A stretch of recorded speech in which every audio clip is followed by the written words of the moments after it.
Hello everyone, welcome to Mento classes. आज हम लोग 13 जुलाई का करंट अफेयर देखेंगे जो सभी एग्ज़ाम्स जैसे आपका यूपी ट्रिपल एसएससी पेट का एग्ज़ाम होने वाला है 20 अगस्त को। ARO आपका भी होने वाला है अक्टूबर नवंबर दिसंबर के बीच में। PCS आपका जैसे यूपी PCS होने वाला है, एसएससी के एग्ज़ाम होने वाले हैं। तो जितनी भी एग्ज़ाम्स हैं केवल आईएएस को छोड़ के, साफ बात है यहाँ आईएएस से रिलेटेड ये करंट अफेयर नहीं है। क्यों नहीं है? क्योंकि आईएएस में बहुत ही डीपली जाके पूछा जाता है और यहाँ पे केवल आपको ये एग्ज़ाम कंप्लीट कराए जा रहे हैं, केवल इनमें ये देख लीजिए। चलिए स्टार्ट करते हैं। और इसमें आपको जो जनवरी फेब मार्च अप्रैल यानी जुलाई तक में जो भी घटनाएं कोरिलेट करके इसमें आएंगी वो सभी की सभी घटनाओं का डिस्कस किया जाएगा, जिससे आपका प्रीवियस का भी क्या हो जाए, रिवीजन हो जाए। क्योंकि आपको हाल ही में एग्जाम में बैठना है तो इसमें आपको कोई दिक्कत ना हो। तो चलिए स्टार्ट करते हैं बिना टाइम गंवाए। आइए फर्स्ट क्वेश्चन देखते हैं। हाल ही में किसने विंबलडन जूनियर चैंपियनशिप का खिताब जीता है? तो यहाँ 4 ऑप्शन है। तो किसने जीता है? ये जूनियर पूछ रहा है। ये एग्जाम में यही सब चीज़ें देखनी होती है, यहाँ जूनियर लगा दिया है। ठीक है, अब जल्दीबाजी में आप क्या करें, नोको जो को वीक मार्क किया जाएंगे, ये गलत हो जाएगा। इन्होंने जीता तो है बट जूनियर का जो जीता है वो जीते हैं समीर बनर्जी, और ये अमेरिकी भारतीय हैं। आइए इनके बारे में कुछ जानते हो, इससे रिलेटेड कुछ और भी इन्फॉर्मेशन देखेंगे हम लोग। भारतीय अमेरिकी Sameer Banerjee Wimbledon junior championship का क्या किया है, खिताब जीता है। तो ये याद रखिएगा, ये भारतीय अमेरिकी हैं। नोवाक जोकोविक ने विंबलडन 2001 के फाइनल मुकाबले में किससे हराया है? मेंटोयो बेटिनी को हरा के इन्होंने क्या किया, खिताब अपने नाम किया है।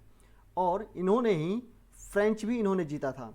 तो दोनों चीज़ें याद रखिएगा, विंबलडन भी इन्होंने जीता है और नोको जोकोविक ने ही क्या जीता है, फ्रेंच भी जीता है। अब और भी कुछ इन्फॉर्मेशन देखते हैं। यानी एकल में जब पूछेगा तो आपको दोनों का लगाना है। अब देखिए, अब इसी में फ्रेंच महिला का किसने जीता है एकल में? तब बारबोर क्रेजिकोवा ने। इंपॉर्टेंट है, कभी कभी पुरुष का नाम पूछ के महिला का पूछ देता है, तो याद रखिएगा। और देखिए टोटल 4 ग्रैंड स्लैम होते हैं, यहाँ पे मैंने डाल दिया है ताकि आपको याद रहे कितने टोटल होते हैं। पहला होता है Australia open, French open, Wimbledon open और यूएस ओपन। 4 ओपन खेले जाते हैं। 1887 से लगातार किया जा रहा है। कोविड-19 की वजह से जो ये गेम 2020 में होना था वही गेम 2021 में हो रहा है। आपको पता है कोरोना की वजह से बहुत सारे गेम्स को पोस्टपोन किया गया है, इसलिए यहाँ से क्वेश्चंस बनने के चांस भी बनते हैं ज़्यादा। चलिए आगे देखते हैं नेक्स्ट क्वेश्चन। हाल ही में किस देश के ऑलराउंडर महमूदुल्लाह ने टेस्ट क्रिकेट से संन्यास की घोषणा की है? तो ये किस देश के हैं? तो ये हैं आपके बांग्लादेश के। कहाँ के हैं? बांग्लादेश के। चलिए देखते हैं कुछ क्रिकेट के बारे में। बांग्लादेश के क्रिकेटर महमूदुल्लाह ने टेस्ट क्रिकेट से संन्यास की घोषणा की। इंपॉर्टेंट ना ज़्यादा हमारे लिए नहीं है, उत्तर भारत के लिए और खासतौर में उत्तर प्रदेश के एग्जाम में इस तरह के क्वेश्चंस नहीं आएंगे। हाँ, ये क्वेश्चंस यहाँ आएंगे। अब जो इंपॉर्टेंट क्वेश्चन है जो आप पढ़ चुके होंगे या नहीं पढ़े होंगे, ये लास्ट मंथ के लास्ट मंथ के वो क्वेश्चन यहाँ पे आपके काम आएंगे। देखिए, भारत का दूसरा सबसे बड़ा क्रिकेट स्टेडियम कहाँ बनाया जा रहा है? जयपुर में। पहला बनाया जा चुका है और मैंने क्वेश्चन पूछा था और आंसर भी उसका बहुत अच्छा मिला था। तो अब आप फिर एक बार आपके सामने यही क्वेश्चन रहेगा कि पहला कहाँ पे बनाया गया है। और ये जयपुर में जो बनाया जा रहा है इसमें लगभग 75,000 लोगों की बैठने की क्षमता होगी। ठीक है, अब देखिए नेक्स्ट, देखिए क्रिकेट से संबंधित है कि क्रिकेट के सभी प्रारूप में सबसे ज़्यादा रन बनाने वाली खिलाड़ी कौन बनी है? महिला के बारे में पूछ रहा है, महिला है होनी चाहिए। तो किसने? मिताली राज। इंपॉर्टेंट है, वोमेन एम्पावरमेंट याद रखिएगा। और देखिए टोक्यो ओलंपिक में भारत के ध्वजवाहक कौन होंगे? तो कौन होंगे? मैरी कॉम, एक फीमेल और एक मेल। यानी लिंग समानता को दर्शाया जा रहा है, मतलब किसी में भेद नहीं करना। ये पूरी दुनिया को संकेत देना, प्लस प्रत्येक भारतीय को एक संकेत देना है कि हम महिला और पुरुष क्या हैं, बराबर हैं। यानी लिंग में विभेद नहीं करना है। नेक्स्ट देखिए, सबसे युवा शतरंज ग्रैंड मास्टर कौन बने हैं? तभी बने हैं अभिमन्यु मिश्रा, और ये भी क्या हैं, भारतीय अमेरिकी हैं। आइए और क्रिकेट के बारे में कुछ इन्फॉर्मेशन देखते हैं एग्जाम के पॉइंट ऑफ व्यू से। ICC T20 पुरुष विश्व कप कहाँ आयोजित किया जाएगा? तो संयुक्त अरब अमीरात। इंपॉर्टेंट है। पहली ICC वर्ल्ड टेस्ट जो है चैंपियनशिप किसने जीती है? तो किसने जीती? न्यूजीलैंड। हारा कौन? तो इसमें हारा कौन था? भारत। दुख हो रहा होगा कि हार गए, पहला था, पहली बार स्टार्ट हुआ था। और तीसरे नंबर पे आया था ऑस्ट्रेलिया। और नेक्स्ट जो होगा 2021 से लेके 2023 के बीच में खेला जाएगा। लंबा चलता है ये, लेकिन याद रखिएगा, ठीक है।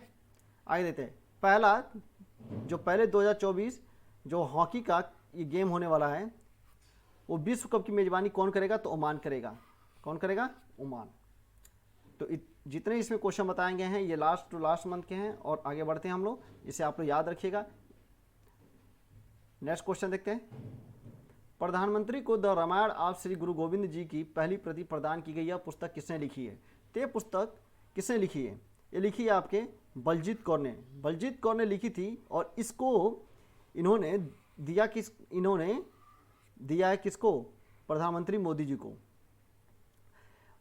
इनकी हो चुकी है डेथ, और ये इनके पुत्र हैं। तो इन्होंने क्या किया है? प्रधानमंत्री मोदी को दिया है। तो जब नाम पूछेगा तो याद रखिए, बलजीत कौर ने इसको लिखा है। भेंट किसने दिया? तो केटीएस तुलसी जी ने भेंट किसको दिया? ये प्रधानमंत्री मोदी जी को। कुछ और पुस्तक देख लेते हैं। जयराम नरेश की नई पुस्तक एक आई थी, द लाइट ऑफ एशिया, और करीना कपूर ने लॉन्च किया था द प्रेगनेंसी बाइबल। देखिए पुस्तक से मैं यहाँ आप लोगों को एक कॉन्सेप्ट क्लियर कर दूँ। बुक से कभी कभार एक क्वेश्चन पूछे जाते हैं, और इंडियन पुस्तक के बारे में बहुत कम पूछा जाता है। इंडियन पुस्तक के बारे में अगर पूछा जाता है तो वो आपके बैंक के एग्जाम में पूछा जाता है मोस्टली। बैंक में कभी कभार एसएससी में पूछ लेता है तो पूछ लेता है, अदरवाइज पुस्तक कहीं नहीं पूछे जाते हैं। अगर पीसीएस में पूछेगा तो मिलान करने के लिए पूछेगा। तो जो बड़े बड़े पुरस्कार हैं, जो पुस्तकें हैं, मैन बुकर प्राइज किसे मिला, इस तरीके से जो टॉप मोस्ट हैं, या आप कह लीजिए कि ज्ञानपीठ पुरस्कार किस पुस्तक को मिला, तो इस तरीके से जो पुस्तक होते हैं वही पूछे जाते हैं। इस तरह के जो हम लोग पुस्तक पढ़ रहे हैं, ये केवल आप एक समझिए नॉलेज के लिए रखिए याद, नहीं तो अगर नहीं भी याद रखेंगे तो कोई दिक्कत नहीं है, आपको किसी एग्जाम में पूछा नहीं जाएगा। जो भी पूछा जाएगा टॉप मोस्ट जो पुस्तकें होंगी उसकी एक बार लिस्ट आपको एग्जाम से 15 दिन पहले या 10 दिन पहले आपको चैनल पे प्रोवाइड करा दी जाएगी। उसी को आप पढ़ के चले जाइएगा, उसी में से क्वेश्चन आपका आ जाएगा। तो आप इतना ज़्यादा परेशान नहीं होने की कि अब रटना चालू कर दीजिए, याद होता है ठीक है, नहीं तो नहीं। तो ये इतना इंपॉर्टेंट नहीं है। नेक्स्ट देखते हैं। अभी इथोपिया चुनाव में किसने जीत हासिल की है? अब इथोपिया में किसने चुनाव जीता है? तो किसने जीता है? अभी अहमद ने। तो किसने जीता है? अभी अहमद जी ने। किसने जीता है? अभी अहमद ने। और बहुत बड़े अंतर से इन्होंने जीत हासिल किया है। देखिए अभी अहमद ने क्या किया? भारी बहुमत से जीत हासिल की है। इथोपिया की राजधानी क्या है? अदीस अबाबा। अदीस अबाबा याद रखिएगा, अदीस अबाबा। तो बाबा घर में होते हैं तो याद रखिएगा अदीस अबाबा। अभी ने जीता, अभी ये देखिए 20 ब से बॉय याद रखिए, लास्ट में भी बॉय। तो कैसे भी इसे कनेक्ट कर लीजिए ताकि आपको याद है। अभी देखिए जेवेनेल जो हैं एक देश के राष्ट्रपति थे, जिनके इन्हीं के घर में इनकी क्या कर दी गई? हत्या कर दी गई। तो ये किसके देश के थे? हैती के थे। इसको पढ़ाया जा चुका है, अब जाके करंट अफेयर देखिए आपको मिलेगा। देखिए WHO ने किस देश को मलेरिया मुक्त कर दिया है? तो चीन को कर दिया है। यह अभी जस्ट कुछ ही दिन का करंट अफेयर है, तो इंपॉर्टेंट है क्योंकि देखिए हमारा पड़ोसी और हम लोग मलेरिया से मुक्त नहीं हो पाए। अब मलेरिया किससे होता है? तो एंडीज नामक मच्छर से होता है। और तो बाकी आप लोगों को पता ही है कि इंडिया में कितने मच्छर हैं। नेक्स्ट देखिए आर्मेनिया के प्रधानमंत्री कौन बने हैं? तो निकोल पाशिन्यान बने हैं। ईरान इंपॉर्टेंट है हमारे लिए, 4 बार पोर्ट बनाया जा रहा है इसलिए हमारे लिए इंपॉर्टेंट है। तो ईरान का राष्ट्रपति किसे चुना गया? तो इब्राहिम राइसी को चुना गया है। एक्चुअली इन्हें कट्टर मुस्लिम माना जाता है, लेकिन इससे हमें कोई मतलब नहीं है क्योंकि अब यहाँ हम लोग पोर्ट डेवलप कर रहे हैं, तो हमारे लिए इंपॉर्टेंट है। इनके साथ अच्छे संबंध हमें बना के रखने हैं। इजराइल के नए प्रधानमंत्री कौन बने? तो नाफ्ताली बेनेट। बहुत दिनों तक ये न्यूज़ में रहे थे।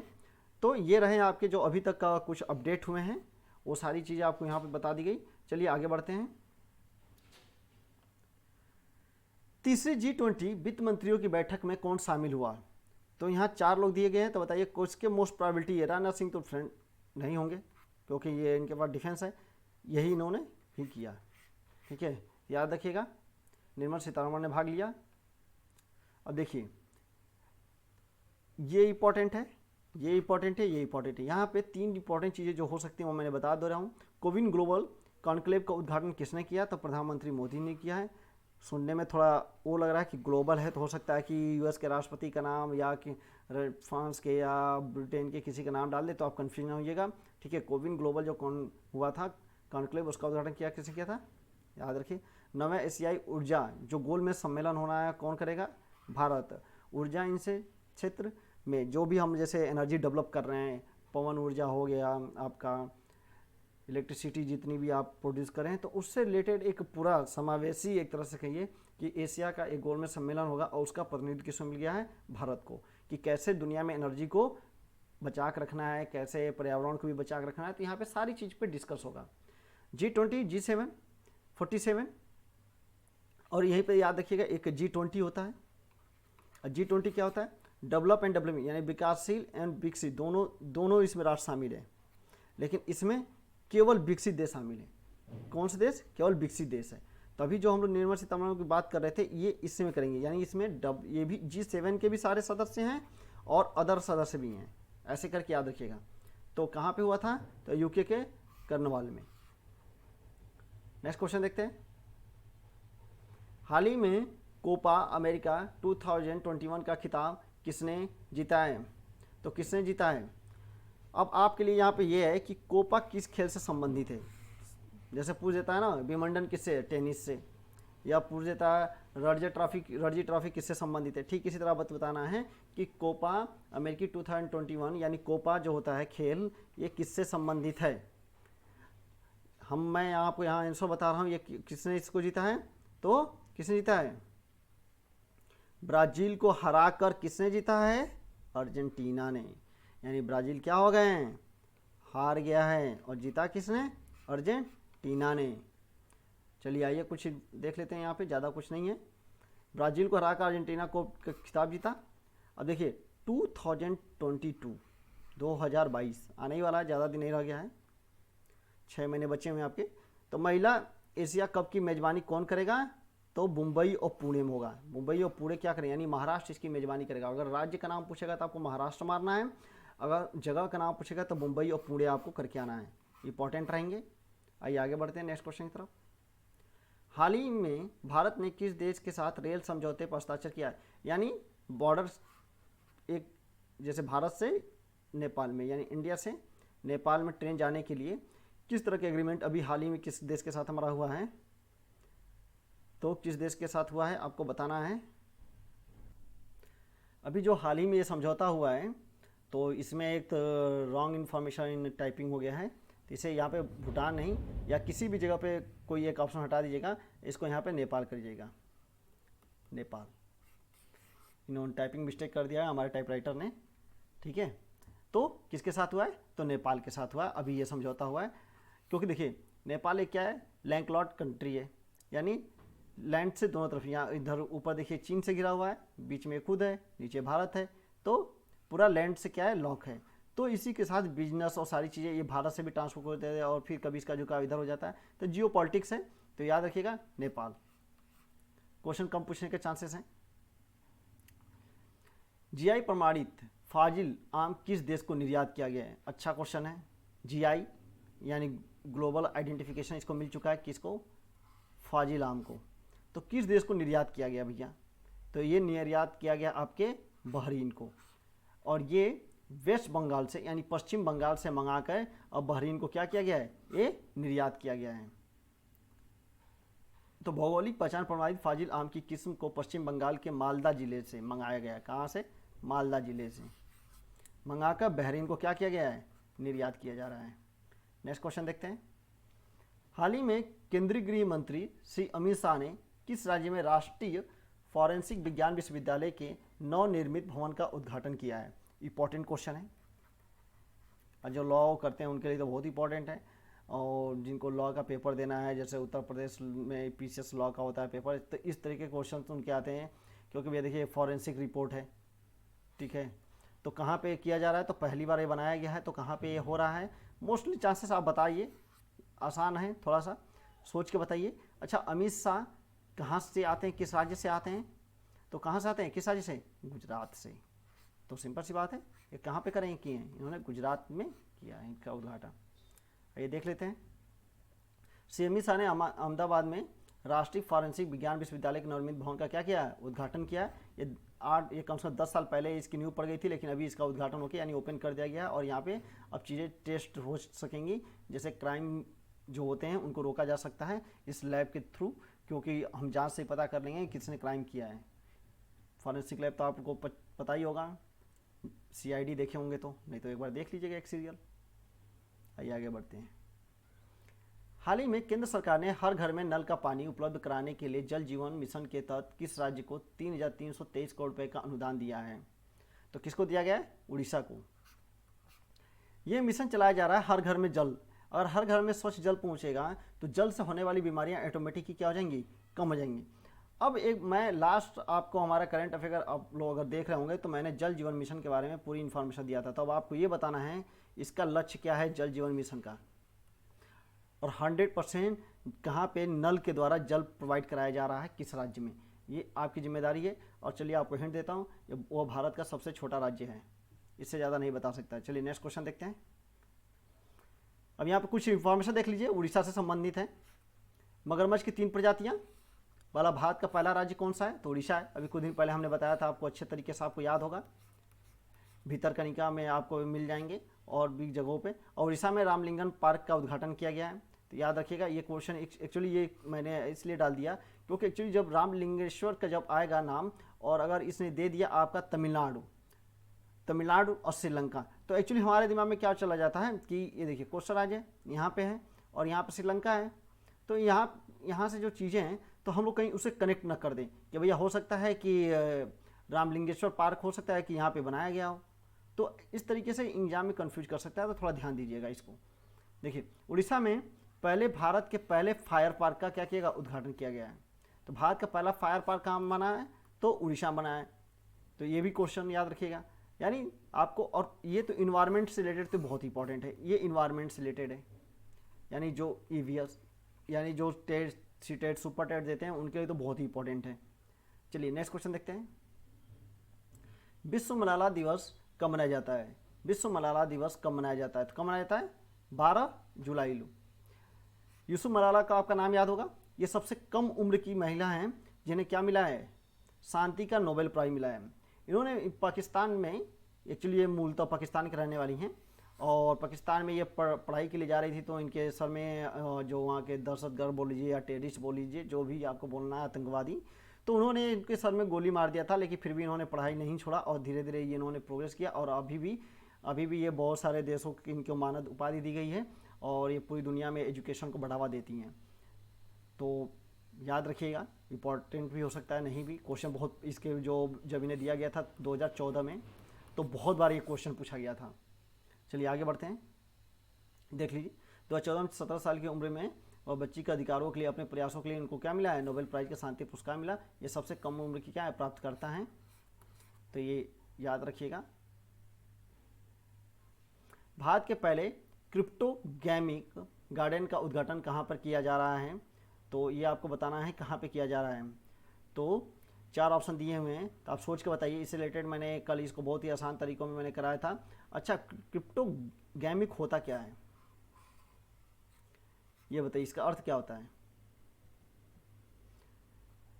अच्छा चलिए पहले ये कोई समझते हैं कि भारत के पहले क्रिप्टोगैमिक गार्डन, इसमें एक्चुअली 50 तरह की प्रजातियां होंगी। तो ये किया जा रहा है आपका देहरादून में। कहाँ पे? देहरादून यानी उत्तराखंड। आइए देख लेते हैं। तो उत्तराखंड के देहरादून की देवबन क्षेत्र में, कहाँ पे? देवबन क्षेत्र में। तो याद रखिएगा देवबन। क्रिप्टोगैमिक का अर्थ होता है छुपा हुआ प्रजनन होता है। ठीक है, क्या होता है? अभी जो मैं क्वेश्चन पूछा उसका अर्थ क्या होता है? छुपा हुआ प्रजनन। इस समूह में कौन कौन आते हैं? लाइकेन, फर्न, कवक, शैवाल और भी आदि चीज़ें जो इंपॉर्टेंट हैं वो मैंने बस डाल दिया है। अगर आपसे कंफ्यूज करने के लिए या कभी एग्जाम में पूछ दे तो आप यहाँ से कर सकते हैं कि लाइकेन होगा, फर्म होगा, कवक होगा और शैवाल होगा। चलिए आगे बढ़ते हैं हम लोग। दुनिया का सबसे पुराना आभूषण कहाँ पे खोजा गया है? यह क्वेश्चन का आंसर आपको बताना है। नेक्स्ट वीडियो में इसका आपको आंसर बताया जाएगा। तो आपको जो अभी तक जो पढ़ाया गया है उसे आप अच्छे से पढ़िए और एक दो बार इसे देखिए। इसकी PDF जो है आपको टेलीग्राम पे शेयर कर दी जाएगी, आपको मिल जाएगा टेलीग्राम पे। और अगर आपको ये वीडियो अच्छा लग रहा हो तो प्लीज़ अपने फ्रेंडों को, अपने फ्रेंड और जो पढ़ने वाला सर्किल है, जो ग्रुप हैं, और उसमें आप शेयर कीजिए। और अगर वीडियो अच्छा लगा तो इसे सब्सक्राइब कीजिए। Thanks for watching. और ये व्हाट्सअप नंबर है, आप इस पर व्हाट्सअप भी कर सकते हैं। अगर कोई भी क्वेरी है तो आप इस पर पूछ सकते हैं। ये हमारा चैनल का लिंक है, टेलीग्राम पर, जहाँ आपको PDF फाइल मिलेगी। तो चलिए मिलते हैं नेक्स्ट वीडियो में और इसका रिविज़न कीजिए। तब तक के लिए धन्यवाद।